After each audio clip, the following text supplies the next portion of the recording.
Guys, আসসালামু আলাইকুম। তো আজকে একটি ভিন্ন জিনিস দেখাবো আপনাদের। তো আমরা হচ্ছে গ্রামে থাকি। তো আমাদের বাড়ি হচ্ছে গ্রাম সাইডে। তো আমাদের গ্রামে কিভাবে টিকাদান কর্মসূচি পালন করা হয় সরকারের পক্ষ থেকে। তো এই যে এখানে একটা সাইনবোর্ড টানাইছে যে আপনার শিশুকে টিকা দিন। আ এখানে সাইনবোর্ড টানায়। তারপর হচ্ছে এদিক দিয়ে সামনে আমাদের জেঠুর বাড়ি সামনে।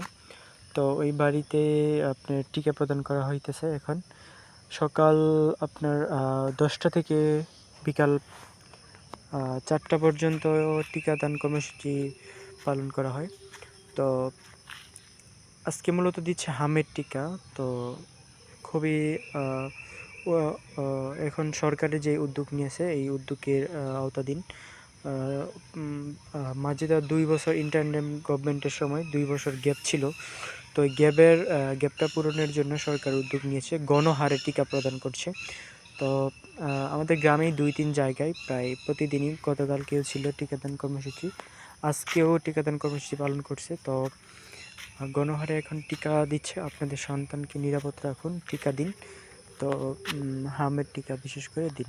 তো সবাই ভালো থাকবেন, ধন্যবাদ দেন, সুস্থ থাকবেন। আল্লাহ হাফেজ।